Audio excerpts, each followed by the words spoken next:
Geetha Geetha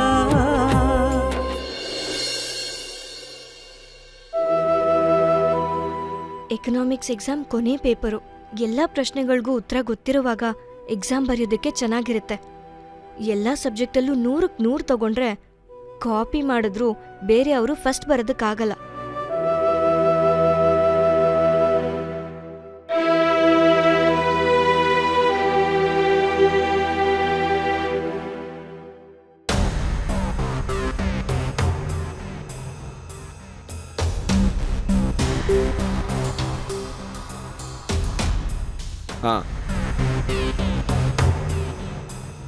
S, break even analysis ಕೇಳ್ತಿರೋದು.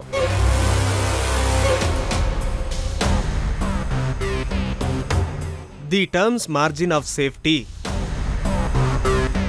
indicate the amount of sales.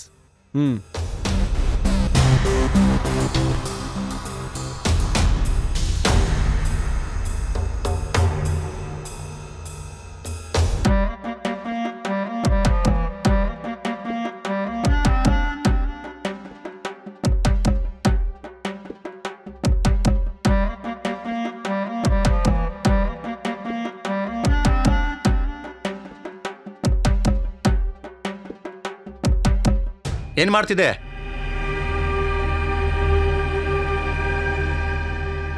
ಕಾಪಿನಾ ಸಿಕ್ಕಾಕೊಂಡ್ಬಿಡ್ತೀನಿ ಅಂತ ತಿರುಗಿ ನೋಡಿದ ತಕ್ಷಣ ಚೀಟಿನ ಬಾಯ್ಗಾಕೊಂಡ. ಮಾಡಿರೋ ಕಚಡ ಕೆಲಸನ ಮಾತಾಡಿ ಹೇಳಕೇನ್ ರೋಗ? ನಾನೆಂತ ಸ್ಟ್ರಿಕ್ಟ್ ಇನ್ವಿಲೇಟರ್ ಅಂತ ನಿಂಗೆ ಇನ್ನ ಗೊತ್ತಿಲ್ಲ. ತೆಗಿ boy. What is there in your mouth I say?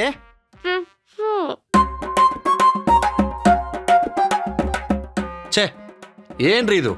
Exam ಬರೆಯಕ್ ಬರ್ತೀರಾ ಇಲ್ಲ ಚಿಪ್ಸ್ ತಿನ್ನಕ್ ಬರ್ತೀರಾ? ಸರ್, ಈ ಚಿಪ್ಸು ಸ್ಟ್ರೆಸ್ ರೇಸ್ ಮಾಡುತ್ತೆ ಸರ್. ನಮ್ಮಮ್ಮ ಹೇಳಿದ್ರು, ದೇವ್ರಾಣೆ. ಥು, ಕರ್ಮ.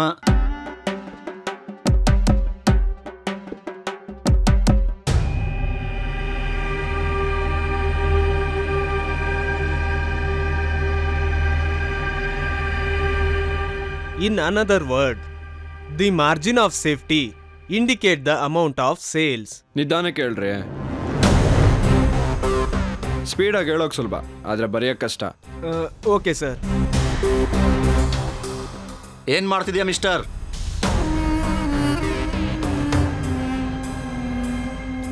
ಎಕ್ಸಾಮ್ ಹಾಲಲ್ಲಿ ಚಿಪ್ಸ್ ಅಂತೂ ತಿಂತಿಲ್ಲ ಸರ್. ಕಾಪಿ ಮಾಡ್ತಿದ್ಯಾ ಮಿಸ್ಟರ್? ನಿಮ್ಮ ಕೆಲಸ ನೋಡೋದು, ಕ್ವಶನ್ ಮಾಡೋದಲ್ಲ. ಶೀಟ್ ಕೊಟ್ಟು ಕಳ್ಸ್ಕೊಳ್ಳಿ. How dare you? ನಾನ್ ಮನಸ್ಸು ಮಾಡಿದ್ರೆ ನಿನ್ನನ್ನ ಈಗಲೇ ಡಿಬಾರ್ ಮಾಡ್ಬೋದು, ಗೊತ್ತಾ? ಮನಸ್ಸು ಮಾಡಬೇಡಿ, ಆಮೇಲೆ ನಾನು ಮನಸ್ಸು ಮಾಡಬೇಕಾಗತ್ತೆ. ಆಗ ನೀವು ಡಿಬಾರ್ ಆಗ್ತೀರಾ. ನನಗೆ ಎದುರು ಉತ್ತರ ಕೊಡ್ತೀನೋ? ಪ್ರಶ್ನೆ ಬಂದು ಎದುರು ನಿಂತಾಗ ಸೈಡ್ಗೆ ಹೋಗಿ ಉತ್ತರ ಕೊಡೋಕ್ಕಾಗತ್ತೇನೋ? ನೋನಾ, ನನಗೆ ಸಿಂಗುಲರ್ ನಲ್ಲಿ ಮಾತಾಡ್ಸ್ತೀನೋ? ಇರು, I will call the principal. Go call. ನಿನ್ನ ಕಾಲ ಕೆಡೋಕ್ ಶುರುವಾಯ್ತು. ರೋಪ್ ಹೊಡೆಯೋ ಎಷ್ಟೋ ಕೇಸ್ಗಳನ್ನ ಕಸದ ಬುಟ್ಟಿಗೆ ಹಾಕಿ ಬಂದವನ್ ನಾನು. ಕಿರಿಚ್ಬೇಡ. ನೀನಿಂಥ ಕೇಸ್ ಎಷ್ಟೋ ನೋಡಿರ್ಬೋದು, ಆದರೆ ನನ್ನಂತವ್ನು ನೋಡಿರಲ್ಲ.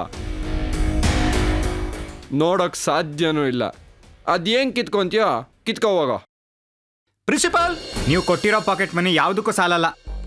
ಸಕ್ಕರೆ ಇದೆ ಅನ್ನೋ ಕಾರಣಕ್ಕೆ ಅದನ್ನೇ ತಿಂತ ಹೋದ್ರೆ ಕೆಡೋದು ಆರೋಗ್ಯ. ಜೀವನ ಸರಳವಾಗಿದ್ರೇನೆ ಸಂತೋಷ. ಅತಿ ಆದ್ರೆ ಅಮೃತನೂ ವಿಷ. ದೇವ್ರು ನಮ್ಗೆ ದುಡ್ಡು ಯಾಕೆ ಕೊಟ್ಟಿದ್ದಾನೆ ಮಮ್ಮಿ? ಕಿರಣ್, ಹಣ ಮನುಷ್ಯ ಮಾಡಿರೋದು, ನೆಮ್ಮದಿ ದೇವ್ರು ಕೊಟ್ಟಿರೋದು. ಹಣ ಇದ್ದಲ್ಲಿ ನೆಮ್ಮದಿ ಇರೋದಿಲ್ಲ. ನಮಗ್ ನೀವ್ ದುಡ್ಡು ಕೊಡದೇ ಇರೋದ್ರಿಂದಾನೆ ನಮಗ್ ನೆಮ್ಮದಿ ಇಲ್ಲ. ಶ್ರುತಿ ಮೀರ್ದಾಗ್ಲೇ ಮನುಷ್ಯ ಯಾಮಾರೋದು. ಮನ್ಸಿಗೆ ಹಿಡ್ತ ಕಲಿಸ್ಬೇಕು. ಅಂಗೈ ಕಡ್ತಕ್ಕೆ ಬದುಕು ಬಲಿ ಆಗ್ಬಾರ್ದು. ನಾನು 2 ವೀಲರ್ ತಗೋಬೇಕು. ಕಾಲೇಜ್ ಬಸ್ ಇರೋದು ಯಾಕಪ್ಪ? ಒಟ್ನಲ್ಲಿ ನಾವ್ ಕೇಳಿದ್ ನಮಗ್ ಸಿಗೋದಿಲ್ಲ ಅಲ್ವಾ? ಕೇಳಿದ್ದು ಸಿಗುತ್ತೆ, ಆದ್ರೆ ಕೇಳದಷ್ಟು ಸಿಗಲ್ಲ. ಹೊರಡಿ.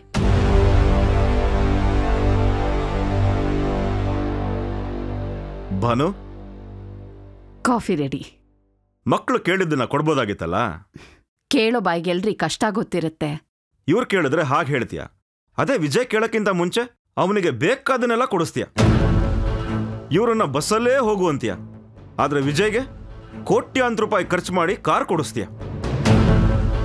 ಒಂದ್ ಕಣ್ಣಿಗೆ ಬೆಣ್ಣೆ, ಇನ್ನೊಂದು ಕಣ್ಣಕ್ಕೆ ಸುಣ್ಣ.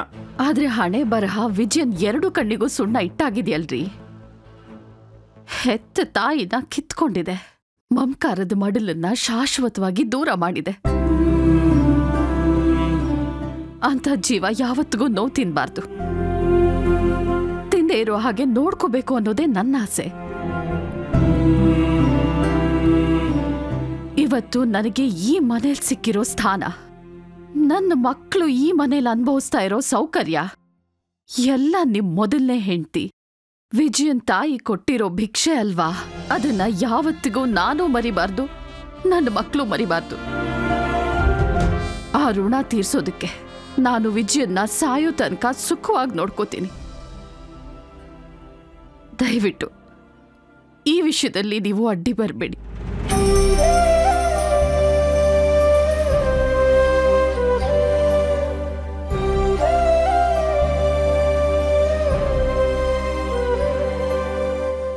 ವಿಜಯ್ಗೆ ಒಂದು ಒಳ್ಳೆ ಬದುಕು ಕೊಡ್ತಾ ಇರೋ ನಿನಗೆ ಥ್ಯಾಂಕ್ಸ್. ಅವನ ಭವಿಷ್ಯದ ದಾರಿಗೆ ನೀನೇ ಬೆಳಕು.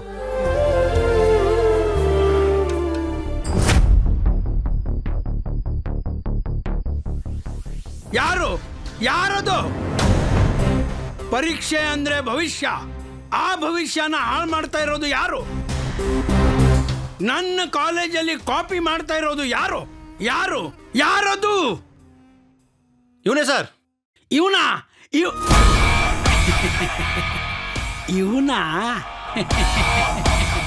ಇವನ್ ಕಾಪಿ ಹೊಡಿತಾನೆ ಅಂದವನ್ ಯಾರು? ನಾನೇ ಸರ್. ಇವನು ಒಳ್ಳೆ ಹುಡುಗಾರೆ, ಈ ಕಾಲೇಜ್ಗೆ ಅಡಿಪಾಯ. ನೀನ್ ಬರಿಯಪ್ಪ, ನೀನ್ ಬರಿ. ಸರ್ ಆನ್ಸರ್ ಶೀಟ್ ನಿಂದೇನಾ? ತಗೊಳಪ್ಪ. ಸರ್ ಎಂತ ಕೆಲಸ ಮಾಡ್ತಿದ್ದೀರಾ? ನೀವು ಬನ್ರಿ.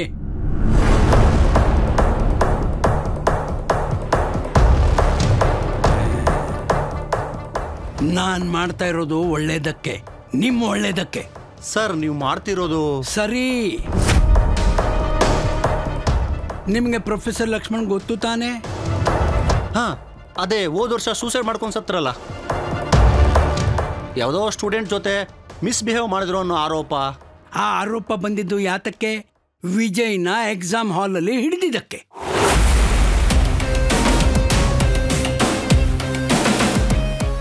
ಈ ಕಾಲೇಜ್ ಅವ್ರ ತಂದೆ ಮಿನಿಸ್ಟರ್ ಸೂರ್ಯಪ್ರಕಾಶ್ದು ಅಂತ ಗೊತ್ತು ತಾನೆ?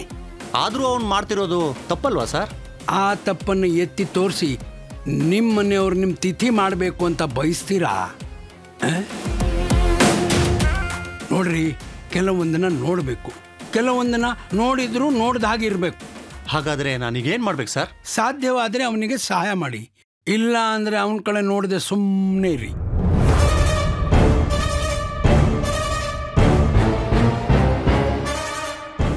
ಬಂಡೆ ವಿರುದ್ಧ ಬಂಡಾಯ ಎದ್ದು ಬದುಕನ್ನ ಯಾಕ್ರಿ ಮುಗಿಸ್ಕೋತೀರಾ?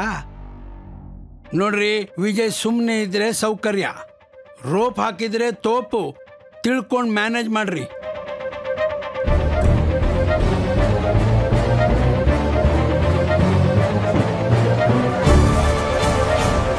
ಕಂಟಿನ್ಯೂ.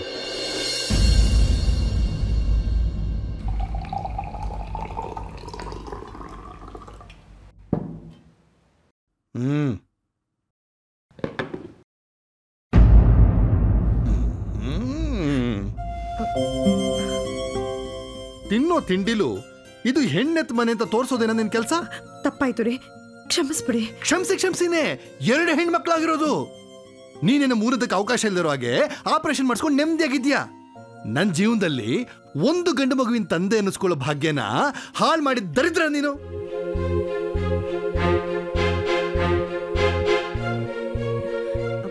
ರೀ, ಹೆಣ್ಮಕ್ಳಂದ್ರೆ ಯಾಕ್ರಿ ನಿಮ್ಗಷ್ಟ ಸಡ್ಡೆ? ಅಲ್ಲ, ಮಾತ್ಗೂ ಗೀತನ್ನು ಕಾವ್ಯನ್ನು ಬೈತಾನೆ ಇರ್ತೀರಲ್ಲ, ಆ ಮಕ್ಕಳ ಮನಸ್ಸಿಗೆ ಹೇಗಿರ್ಬೇಕು ಹೇಳಿ? ಹಾ ರೀ, ನಿಮ್ಗೊಂದು ವಿಷಯ ಗೊತ್ತಾ? ನಮ್ ಯಾನಂದಳ್ಳಿ ರಾಮಣ್ಣ ಮತ್ತೆ ಜಯಕ್ಕ ಇಲ್ವಾ, ಅವ್ರಿಗೆ 5 ಜನ ಹೆಣ್ಮಕ್ಳು ರೀ. 5 ಜನ ಹೆಣ್ಮಕ್ಳಿಗೆ ಅಚ್ಚುಕಟ್ಟಾಗಿ ಮದ್ವೆ ಮಾಡಿ ಗಂಡ ಹೆಂಡತಿ ಈಗ ಎಷ್ಟು ನೆಮ್ಮದಿಯಾಗಿದ್ದಾರೆ ಗೊತ್ತಾ? ಅಷ್ಟೇ ಅಲ್ಲ ರೀ, ನಮ್ ಕೆಂಬೋಡಿ ಅಮೃತಕ್ಕ ಮತ್ತೆ ನಾಗರಾಜಣ್ಣ ಅವ್ರಿಗೂ ಅಷ್ಟೇ ಬರೀ ಹೆಣ್ಮಕ್ಳೇ. ಅವರು ಹಾಯಾಗಿದ್ದಾರೆ ರೀ. ಅವ್ರ ಹೆಣ್ಮಕ್ಳು ಅಷ್ಟೇ ರೀ, ತಂದೆ ತಾಯಿನ ಅಷ್ಟೇ ಚೆನ್ನಾಗಿ ನೋಡ್ಕೋತಾ ಇದ್ದಾರೆ. ಆದ್ರೆ ಈ ಗಂಡ್ಮಕ್ಳಿರೋ ಮನೇಲಿ ನೆಮ್ಮದಿನೇ ಇರಲ್ಲ ರೀ. ಪಾಪ ಅಪ್ಪ ಅಮ್ಮ ಕಷ್ಟಪಟ್ಟು ಸಂಪಾದನೆ ಮಾಡಿರೋ ಆಸ್ತಿನ ಕಳೆದು ಬಿಡ್ತಾರೆ, ಇಲ್ವಾ ಆಸ್ತಿ ಕೊಡಿ ಅಂತ ಪೀಡಿಸ್ತಾ ಇರ್ತಾರೆ. ಅದಕ್ಕೆ ಹೇಳೋದು, ನೆಮ್ಮದಿ ಅನ್ನೋದಿರೋದು ಹೆಣ್ಣೆತ್ತವ್ರ ಮನೇಲೇ ರೀ, ಈ ಗಂಡೆತ್ತವ್ರ ಮನೇಲಲ್ಲ. ನಾನ್ ತಿಂಡಿ ತಿನ್ನುವಾಗ ಮಾತಾಡೋಲ್ಲ ಅಂತ ನಿನ್ ಮಾತೆಲ್ಲ ಆಡ್ ಮುಗಿಸ್ತಾ ಇದ್ಯಾ? ಹಾ, ಈಗೇನು ನೀನ್ ಹೆತ್ತಿರೋ ಹೆಣ್ಮಕ್ಳು ಮುತ್ತು ಮಾಣಿಕ್ಯ ಅಂತನಾ? ಅಯ್ಯಯ್ಯೋ, ಹಾಗಲ್ಲ ರೀ. ಮತ್ತಿನ್ ಹೇಗೆ? ಮನ್ಸ್ ಮಾಡಿದ್ರೆ ಹೆಣ್ಮಕ್ಳು ಗಂಡ್ಮಕ್ಳಷ್ಟೇ ಸಾಧನೆ. ಅಲ್ಲೇ ಇರೋದು ಪಾಯಿಂಟು. ಗಂಡಿನಷ್ಟೇ ಅಂತ ಯಾಕೆ ಹೇಳ್ದೆ ಹೇಳು? ಗಂಡು ಆ ಲೆವೆಲು ಅಂತ. ಸಂತೋಷ ಸಂಭ್ರಮಕ್ಕೆ ಗಂಡು ಮಾನದಂಡ, ಹೆಣ್ಣು ಬರಿದಂಡ. ನಾಳೆ ಮದ್ವೆ ಆದ್ರೆ ಬರೋ ಅಳಿಯಂದ್ರು ಗಂಡೆ ತಾನೆ. ಅದು ಬೇರೆ ಮನೆ ತಾನೆ. ಮನೆ ಅಳಿ ಅಂತಂದ್ರೆ ಆಯ್ತು. ಓಹೋ, ಅರ್ಥ ಆಯ್ತು ಬಿಡು. ಈಗಿರೋ 2 ದ್ರಾಬೆಗಳನ್ನ ಸಾಕೋದು ಅಲ್ದೆ 2 ಗೂಬೆಗಳನ್ನ ಕರ್ಕೊಂಡ್ಬಂದು ನಾನೇ ಅನ್ನ ಹಾಕ್ಬೇಕು ಅಂತಲ್ಲ?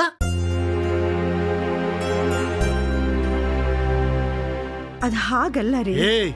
ವ್ಯಯನ ಹೆತ್ತು ಅದೇ ನ್ಯಾಯ ಅಂತ ಮಾತಾಡೋದು ನಿನ್ನ ನಾಲಿಗೆ ನನ್ನ ಪಾಲಿಗೆ ಅಸಹ್ಯ. ಹಾ, ಬಾಯಿ ಮುಚ್ಕೊಂಡು ಬಿದ್ದಿರು.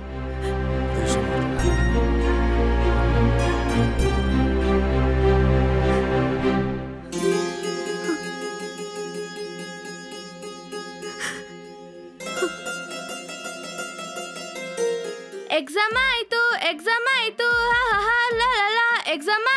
ಎಕ್ಸಾಮ್ ಆಯ್ತು. ಸೆಮಿಸ್ಟರ್ ಎಕ್ಸಾಮ್ ಮುಗಿದ್ಮೇಲೆ ಸಿಗೋ 15 ದಿನ ರಜಕ್ಕೆ ಇಷ್ಟೆಲ್ಲ ಹೆಗ್ರಾಡ್ತಿಯಲ್ಲೇ? ಟೆನ್ಷನ್ ಇಲ್ದೆ ಆರಾಮಾಗಿ 15 ದಿವಸ ಕಾಲ ಕಳಿಬೋದಲ್ಲ. ಆದ್ರೆ ರಿಸಲ್ಟ್ ಏನಾಯ್ತು ಅನ್ನೋ ಟೆನ್ಷನ್ ಇರುತ್ತಲ್ಲ. ಹೇ, ಆ ಟೆನ್ಷನ್ ಬಗ್ಗೆ ನೀನ್ ಯಾಕೆ ತಲೆ ಕೆಡ್ಸ್ಕೊಂತ್ಯಾ? ಇಡೀ ಕ್ಲಾಸ್ಗೆ ನೀನೇ ಸೆಕೆಂಡ್ ಬರೋದು. ಫಸ್ಟ್ ಅನ್ನೋ ಸ್ಥಾನ ಇವತ್ತಿಗೂ ಯಾವತ್ತಿಗೂ ನಮ್ ಬಾಸ್ ಹೀರೋ ವಿಜಯ್ಗೆ. ಲೈಫಲ್ಲಿ ಸಂದರ್ಭ ಯಾವ್ದೇ ಆದ್ರೂ ಫಸ್ಟ್ ಅನ್ನೋದು ಯಾವತ್ತಿಗೂ ನನ್ಗೋಸ್ಕರ ಕಾಯ್ತಾರ. ಗಿಫ್ಟ್ ಕೊಂಡ್ರು ಅದು ಹಣ್ಣು ಡೈಲಾಗ್ ಹೊಡಿ ಹಂಡು ಅಕ್ಕ ಸ್ಟೆಪ್ ನೋಡ್ದಾಗೇತು. ಕಷ್ಟಪಟ್ಟು ಓದಿ ಬರೆಯೋಳು ನೀನು, ಕಾಪಿ ಹೊಡಿಯೋ ಕಪಿ ಅವನು. ಅವನಿಲ್ಲ ಅಂದಿದ್ರೆ ಯಾವತ್ತೂ ನೀನೇ ಫಸ್ಟ್ ಬರ್ತಿದ್ದೆ ಕಣೆ. ಆದ್ರೆ ಆ ಭಾಗ್ಯ ಬರದೇ ಇಲ್ಲ ಬಿಡು. ಇಡೀ ಕಾಲೇಜ್ ಅವನ್ಗೆ ಎದುರುತ್ತೆ, ಚೇಂಬರ್ ಅಂತೂ ನಡ್ಗೋಗುತ್ತೆ. ಇನ್ ರಿಸಲ್ಟ್ ಅವನ್ನ ಹುಡ್ಕೊಂಡೇ ಬರುತ್ತೆ. ಅವನ್ನ ಹುಡ್ಕೊಂಡೋಗೋ ಫಲಿತಾಂಶಕ್ಕೆ ಅಡ್ಡ ನಿಲ್ಲೋರು ಯಾರು ಇಲ್ವಲ್ಲ. ಯಾರು ಇಲ್ಲ ಅಂದ ಮಾತ್ರಕ್ಕೆ ಅನ್ಯಾಯಕ್ಕೆ ದಾರಿ ಕೊಟ್ಕೊಂಡು ಬಾಯ್ ಬಿಟ್ಕೊಂಡು ಬಾಯ್ ಬಾಯ್ ಹೇಳಕ್ಕಾಗತ್ತಾ? ಹಾಗಂತ ಅವ್ನ್ ರಿಸಲ್ಟ್ಗೆ ಹೋಗಿ ಅಡ್ಡ ನಿಲ್ಲಕ್ಕಾಗತ್ತಾ? ಎಲ್ಲಿಗೆ ಹೋಗ್ತಿದ್ಯೆ? ಅಡ್ಡ ನಿಲ್ಲಕ್ಕೆ, ಅಡ್ಡಿ ಆಗೋದಕ್ಕೆ. ಗುಬ್ಬಿ ಹೋಗಿ ಗಿಡಗಳಿಗೆ ಅಡ್ಡ ನಿಲ್ಲಕ್ಕಾಗತ್ತಾ? ತಂಗಿವ, ಇವಾಗ ಯಾವ ಅಡ್ಡಿ ಆತಂಕ ಬಂದಿದೆ ಅಂತ ನಾವು ಇಲ್ಲಿ ತನಕ ಬರಬೇಕಿತ್ತು? ಎಲ್ಲ ಸರಾಗವಾಗಿ ನಡೀತಿದೆ ತಾನೇ? ರೋಗ ಇಲ್ದೇ ಇದ್ರು ವರ್ಷಕ್ಕೊಂದ್ಸತಿ ಹೆಲ್ತ್ ಚೆಕಪ್ ಮಾಡಿಸೋದು ಆರೋಗ್ಯಕ್ಕೆ ಒಳ್ಳೇದು. ಏನು ಆಗದೆ ಇದ್ರು ವರ್ಷಕ್ಕೊಂದ್ಸತಿ ಗುರುಜಿ ಹತ್ರ ಬರೋದು ಭವಿಷ್ಯಕ್ಕೆ ಒಳ್ಳೇದು.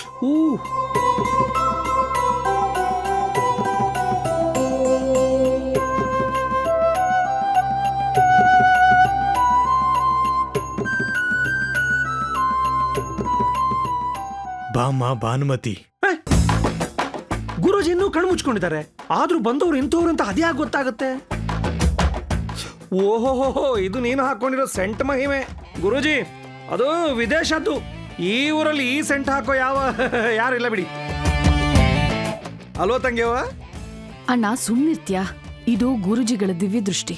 ದಿವ್ಯ ದೃಷ್ಟಿ ಅಂದ್ರೆ CC ಕ್ಯಾಮ್ರಾ.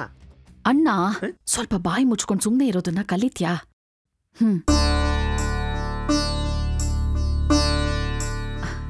ನಮಸ್ತೆ ಗುರುಜಿ. ಏನಮ್ಮ ಭಾನುಮತಿ, ಬಹಳ ದಿನಗಳ ನಂತರ ಆಶ್ರಮದ ಕಡೆ ಬಂದಿದೀಯಾ? ಎಲ್ಲ ಸರಿ ಇದೆ ತಾನೆ? ಎಲ್ಲವೂ ಸರಿಗಿದೆ ಅನ್ನೋ ಕಾರಣಕ್ಕೆ ನಿಮ್ಮನ್ನ ಮರ್ತು ಬಿಡೋದಕ್ಕಾಗತ್ತಾ ಗುರುಜಿ? ಎಲ್ಲವೂ ಈಗಿರೋ ಹಾಗೆ ಮುಂದುವರಿಯೋದಕ್ಕೆ ನಿಮ್ಮ ಆಶೀರ್ವಾದ ಬೇಕೇ ಬೇಕಲ್ಲ? ಆಶೀರ್ವಾದ ಜನ್ಮತಃ ಸಿಕ್ಕಿರುತ್ತೆ. ನಮ್ದೇನೇ ಇದ್ರೂ ಹಣೆ ಬರದಲ್ಲಿ ಬರ್ದಿರೋದನ್ನ ಓದೋ ಕೆಲಸ ಮಾತ್ರ ಮಾಡ್ತೀವಷ್ಟೇ. ತಾಳೆಗರಿ ತಗೊಂಡ್ಬಾ. ಅಂದಾಗೆ ಸಂಸಾರ ಹೇಗೆ ನಡೀತಾ ಇದೆ? ಸದ್ಯಕ್ಕೆ ಯಾವ ಸಮಸ್ಯೆನೂ ಇಲ್ಲದೆ ಯಾವ ಅಡ್ಡಿ ಆತಂಕವೂ ಬರ್ದೆ ಸಾಕ್ತಾ ಇದೆ ಗುರುಜಿ.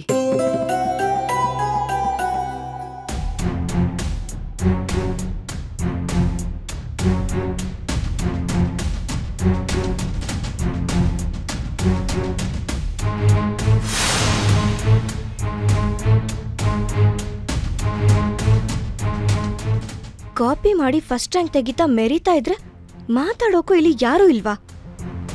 ಇವತ್ತೊಂದು ತೀರ್ಮಾನ ಆಗ್ಲೇಬೇಕು.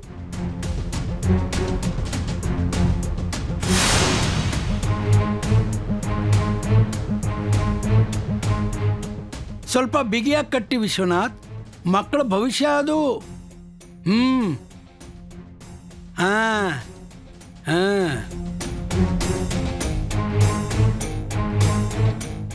ಅಷ್ಟೇನೆ ನೋಡಿ.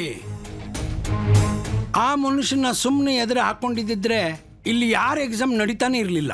ಹಾಗಂತ ಕೊಳಚೆ ನೀರನ್ನ ಕುಡಿಯೋ ನೀರಿನ ಜೊತೆ ಬಿಟ್ರೆ ಹೇಗೆ ಸರ್? ನಾವು ಮಾಡೋ ಕೆಲಸನೂ ಅಷ್ಟೇ ವಿಶ್ವನಾಥ್. ಆ ಕೊಳಚೆ ನೀರನ್ನ ಸೆಪ್ರೇಟ್ ಪೈಪ್ ಹಾಕಿ ಈಚೆ ಬಿಡೋದು. ಆ ವಿಜಯ್ ನಮ್ಮ ಕಾಲೇಜಿಂದ ಪಾಸ್ ಆಗಿ ಹೋಗೋ ತನಕ ನಮ್ಮ ಕಾಲೇಜ್ ಅವನ್ನ ಸಹಿಸ್ಕೊಳ್ಳೋದು ಅನಿವಾರ್ಯ. ಅದು ಬಿಡಿ, ಅದಕ್ಕೆ ಯಾಕೆ ತಲೆ ಬಿಸಿ ಮಾಡ್ಕೊಳ್ಳೋದು? ನಾವು ಬಿಸಿ ಬಿಸಿಯಾಗಿ ಕಾಫಿ ಕುಡ್ಕೊಂಡು ಬರೋಣ ಬನ್ನಿ.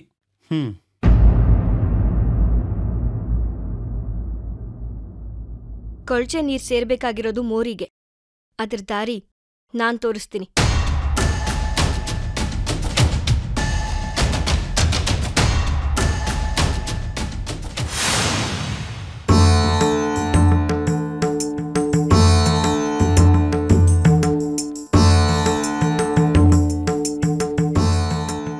ಮುಗಿಯುವ ಕತೆ ಕೊನೆ, ಶುರುವಾಗೋ ಕತೆಯ ಸೂಚನೆ,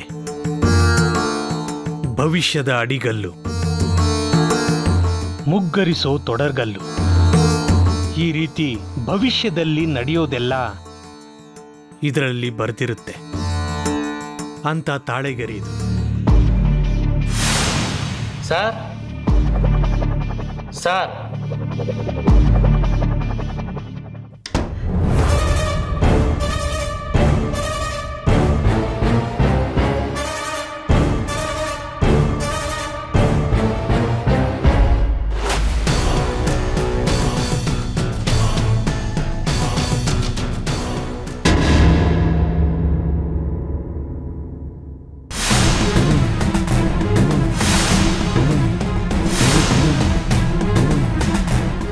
ತಂಗಿವ್ವ, ನನಗೆ ಯಾಕೋ ಗುರೂಜಿಗಳ ಮುಖದಲ್ಲಿ ಸುನಾಮಿ ಅಲೆಗಳು ಕಾಣ್ತಾ ಇವೆ. ನನ್ನ ಕಣ್ಣು ಸರಿ ಇಲ್ವಾ ಅಥವಾ ನಿಂಗೂ ಹಂಗೆ ಕಾಣಿಸ್ತಿದ್ಯಾ? ಗುರೂಜಿ, ಏನಾದ್ರೂ ಕೆಡಕ್ ಕಾಣಿಸ್ತಾ? ಯಾಕೆ ಸರ್ ಅಳ್ತಾ ಇದ್ದೀರಾ? ಅಳ್ದೆ ಇನ್ನೇನು ಮಾಡ್ಲಮ್ಮ? ಆ ಮನೆ ಹಾಳ ವಿಜಯ್ ನಮ್ಮನೆ ಪ್ರೀತಿನೆಲ್ಲ ಸುಟ್ಟಾಕ್ಬಿಟ್ಟ.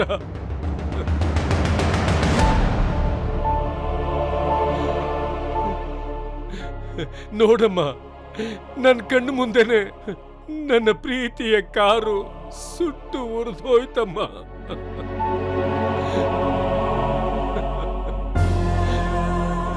ಅಲ್ಲೇ ಅವನ್ ಕೆನ್ನೆಗೆ 2 ಬಾರಿಸ್ಬೇಕು ಅನ್ನಿಸ್ತು. ಪೊಲೀಸ್ ಸ್ಟೇಷನ್ ಕಂಪ್ಲೇಂಟ್ ಕೊಟ್ಟು ಅವನ್ನ ಒಳಗಡೆ ಹಾಕಿಸ್ಬೇಕು ಅನ್ನಿಸ್ತು. ಆದ್ರೆ ಏನ್ ಮಾಡ್ಲಿ, ಮನೆಯಲ್ಲಿರೋ 2 ಹೆಣ್ಣು ಮಕ್ಕಳು ಕಣ್ಣು ಮುಂದೆ ಬಂದ್ರು. ಅವ್ರ ಭವಿಷ್ಯ ನೋಡ್ಕೊಂಡು ಬಾಯಿ ಮುಚ್ಕೊಂಡಿರ್ಬೇಕಾಯ್ತು. ಎದೆಯಲ್ಲಿ ಉರಿತಾ ಇದ್ದ ಆ ಸಿಟ್ಟನ್ನ ನಾಮರ್ದ ತರ ಹಾಗೆ ತಡ್ಕೊಂಡು ಸುಮ್ನಿರ್ಬೇಕಾಯ್ತು. ಸುಮ್ನಿದ್ದ ಸಂದರ್ಭಕ್ಕೆ ಹೆತ್ತ ಹೆಣ್ಮಕ್ಳೇನೆ ಕಾರಣ ಅಂತ ಯಾಕೆ ಹೇಳ್ತೀರಾ ಸರ್? ಭವಿಷ್ಯ ನೋಡ್ಕೊಂಡು ಹೆದರೋ ಅಗತ್ಯ ಇಲ್ಲ. ಹೆಣ್ಮಕ್ಳಿಗೂ ಭವಿಷ್ಯ ಬರೆಯಕ್ ಬರತ್ತೆ, ಆ ಶಕ್ತಿನೂ ಇರುತ್ತೆ. ಹಾಗಂತ ಆ ವಿಜಯ್ ಅಂಥವ್ನ ನಮ್ಮಂಥವ್ರು ಮುಟ್ಟಕ್ಕಾಗತ್ತಮ್ಮ? ಮುಟ್ಟದ್ಯೇನು ಸರ್, ಮಟ್ಟನೇ ಹಾಕ್ಬೋದು. ತಗೊಳ್ಳಿ. ಏನಮ್ಮ ಇದು? ಅವನಿವತ್ತು ಕಾಪಿ ಹೊಡೆದು ಬರ್ದಿರೋ ಆನ್ಸರ್ ಶೀಟು. ಆ ವಿಜಯ್ ಇವತ್ತು ನಿಮ್ ಮಕ್ಳ ಪ್ರೀತಿನೇ ಸುಟ್ಟ ತಾನೆ, ನೀವು ಅವನ್ ಭವಿಷ್ಯನೇ ಸುಡಿ. ತಗೊಳ್ಳಿ. ಇದು ತಪ್ಪಲ್ವೇನಮ್ಮ? ಲೆಕ್ಚರರ್ನೇ ಹೆದರ್ಸಿ ಅವ್ರ ಹತ್ರ ಫೋನಲ್ಲಿ ಆನ್ಸರ್ ಹೇಳ್ಸ್ಕೊಂಡ್ ಬರ್ದಿದ್ದು ತಪ್ಪಲ್ವಾ ಸರ್? ಅವನ್ನ ಹಿಡ್ದು ಇನ್ವಿಜಿಲೇಟರ್ಗೆ ಧಮಕಿ ಹಾಕಿದ್ದು ತಪ್ಪಲ್ವಾ ಸರ್? ನಿಮ್ ಕಾರ್ನ ಸುಟ್ಟಿದ್ ತಪ್ಪಲ್ವಾ?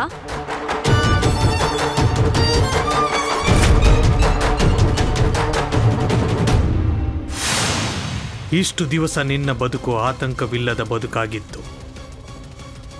ಆದರೆ ಈಗ ಅಪಾಯ ಅನ್ನೋದು ನಿನ್ನ ವಲಯಕ್ಕೆ ತನ್ನ ಮೊದಲನೇ ಹೆಜ್ಜೆ ಇಟ್ಟಾಗಿದೆ ಭಾನುಮತಿ.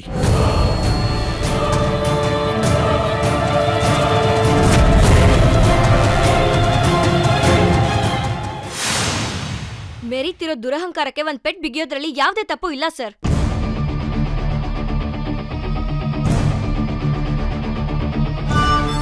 ನಿಮ್ ಕಣ್ಣೀರಿಗೆ ಒಂದ್ ಸಮಾಧಾನ ಸಿಗ್ಬೇಕು ಅಂದ್ರೆ ತಗೊಳ್ಳಿ ಸರ್, ಹಚ್ಚಿ.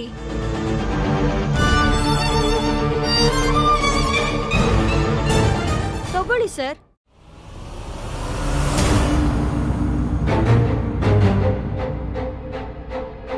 ತಗೊಳ್ಳಿ ಸರ್.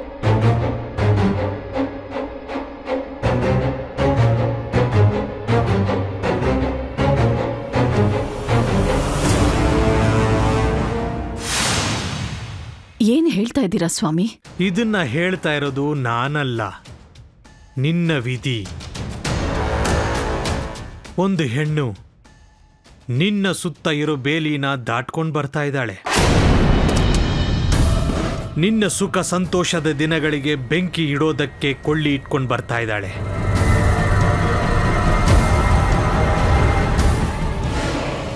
ಯಾರ್ ಸ್ವಾಮೀಜಿ ಅದು?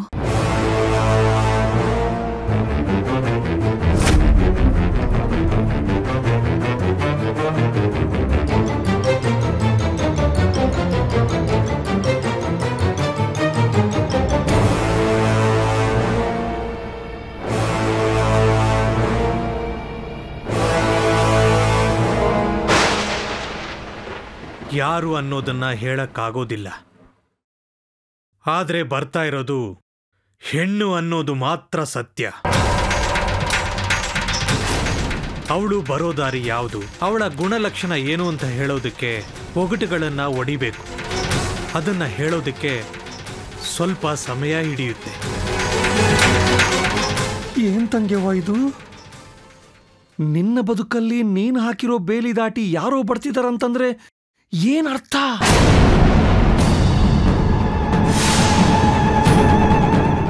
ಅದು ಒಬ್ಳು ಹೆಣ್ಣು ಬರ್ತಿದ್ದಾಳಂತಂದ್ರೆ ಏನ್ ಅರ್ಥ ತಂಗ್ಯವ್ವ? ಅವಳು ಬೆಂಕಿ ಕೊಳ್ಳಿ ಹಿಡ್ಕೊಂಡು ಬರ್ತಿದ್ದಾಳಂತ ತಂಗ್ಯವ್ವ, ಏನ್ ಅರ್ಥ ಇದ್ರದ್ದು? ತಂಗ್ಯವ್ವ, ಆ ಹುಡುಗಿ ನಿನ್ನ ಸಂತೋಷನ ಸುಡಬಹುದೇ?